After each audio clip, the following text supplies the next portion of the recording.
You ever seen a grown woman in a white tennis visor gripping a laminated citation like it's a sword, sprinting across your front lawn at 8 in the morning, shrieking that you're stealing water?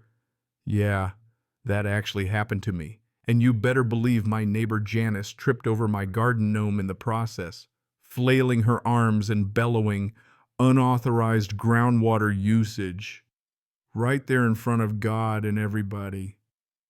I just waved from the porch, coffee in hand, called out, "It's a private well, Janice."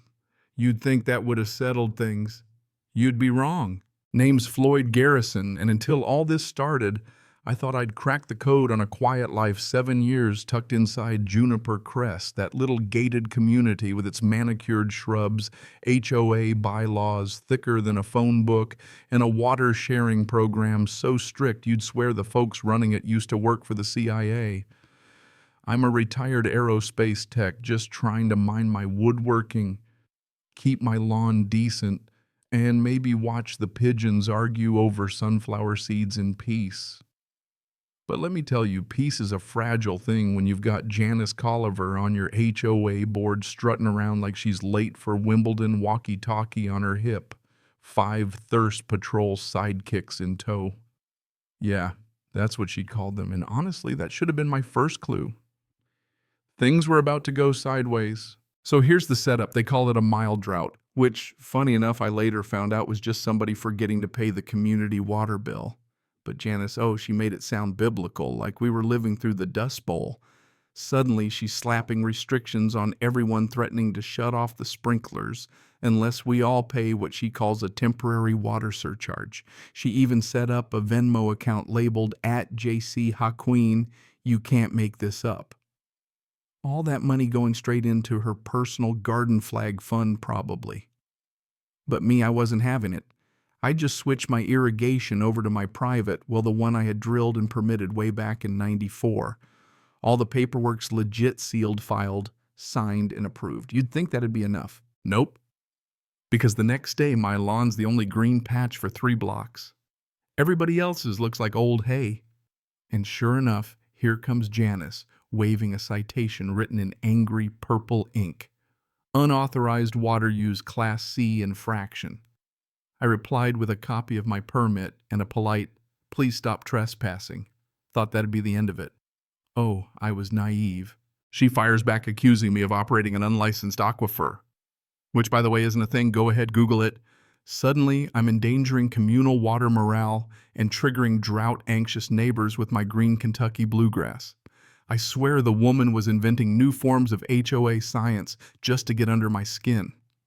Next thing I know, I'm living under surveillance drones, buzzing my tomato patch, some HOA kid with a clipboard knocking every afternoon to audit my water pressure. Even a letter from the so-called Regional Water Spirit Council, complete with a water droplet sprouting angel wings. You think I'm joking?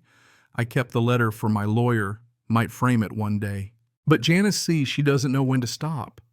She sends an official-looking letter, full HOA letterhead and everything, to the County Water Authority, accusing me of illegal well operations and hoarding groundwater from endangered ecosystems. Says I'm putting the whole neighborhood at risk. I guess she figured nobody would check her story, but turns out the county investigator who shows up, Bob Martinez, is the same guy who installed my well 30 years ago. Bob walks around, taps the pump, grins, and goes, "Still running like a champ, Floyd." Iced tea on the porch. Bob fills out his report, and that's when things get interesting. Turns out Janice had sent in doctored photos, like actually photoshopped rain barrels, with state property "do not use" pasted on the side, badly cropped from some highway sign. Bob's looking at this, just shaking his head, muttering, "People got too much time." Not only does he clear me, but he flags the whole HOA for false reporting. That's a real charge, especially when you waste county time on make-believe crimes. So here's where I stop being patient. I pull every letter, every drone video, every dumb citation she's ever sent me and slap them in a fat folder for my lawyer in the next HOA open meeting. By the time I'm done, the binder's 3 inches thick. And as luck would have it, Janice is trying to pass a new bylaw, get this, requiring all homeowners to declare subterranean resources. Septic tanks, underground pipes, you name it. She actually wanted us to register geological features. I swear you can't write this stuff. First Thursday of the month HOA meeting, I get my turn to speak, and man, I just lay it all out. Show the Water Spirit Council letter room, cracks up. Play the drone footage, folks get uncomfortable. Then for the grand finale, I drop the real bomb. My well isn't just legal, it's protected under the state's Rural Preservation Act. Before Juniper Crest, my place was a family farm. The well's a registered historic groundwater source off limits to HOA interference, full stop. You should have seen Janice's face. Board members started scooting their chairs away like she'd caught something contagious. Harold from the board actually moved into the audience. County had already slapped Janice with a cease and desist, but now the whole room was watching her like a soap opera villain. The next HOA meeting held outside, supposedly because of sprinkler resentment. Reality was nobody wanted to be in a room with her anymore. She tried one last stand, brought a folding table, set up a projector, and launched into a speech called Water Justice in Suburbia. Graphs, dried up lawns, all blaming me. But I'd come prepared. Right as she was ranting, I switched on my temporary sprinkler system, and the whole crowd got a mist of that sweet, cold well water. People laughed, reached their hands out, some even clapped. Janice tried to run, slipped on the wet grass, and wiped out in front of her own slideshow. She screamed water abuse and knocked over her projector that was pretty much the last straw. The board didn't even wait for her to stand up. 5-1 they voted her out. Only yes was Janice herself, and honestly, I don't even think that counts. They cited emotional dehydration of the community as the official reason. Somebody had fun writing that line, I'll tell you. But it wasn't just the board. The county prosecutor got involved too, thanks to those fraudulent reports. Janice got charged with filing false government claims and attempted fraud.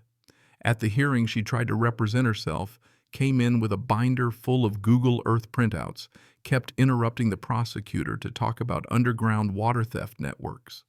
The judge, Patricia Chen, tough lady, warned her twice about decorum, then threatened contempt when Janice accused me of bribing the inspector with iced tea. I mean, come on. Janice tried to submit her Water Spirit Council letter as evidence. Even her own court-appointed advisor put his head in his hands. Judge Chen wasn't having any of it. She sentenced Janice to 200 hours of community service working at the county water treatment plant so she could learn how water actually works. On top of that, Janice had to pay a $5,000 fine plus court costs and restitution for wasting public resources. And she's got a restraining order keeping her 100 feet away from my property for 3 years. The cherry on top. She had to write a formal apology letter to be published in the Juniper Crest newsletter. The day that letter ran, Janice's face was the color of a ripe tomato. She jumped up at the meeting, claimed she was the victim of a big well conspiracy, and swore her imaginary lawyer would be in touch. So, I got my peace and my green lawn back, but let me tell you, nothing grows quite like neighborhood gossip when the queen bee takes a tumble. Makes you wonder, do these HOA types ever learn, or is it something in the water? Go on. Tell me, have you ever dealt with a neighbor who went too far, or an HOA president who thought they ruled the world? Drop your stories down below and let's hear where y'all stand on what's right, what's wrong, and what real justice looks like when it finally soaks in.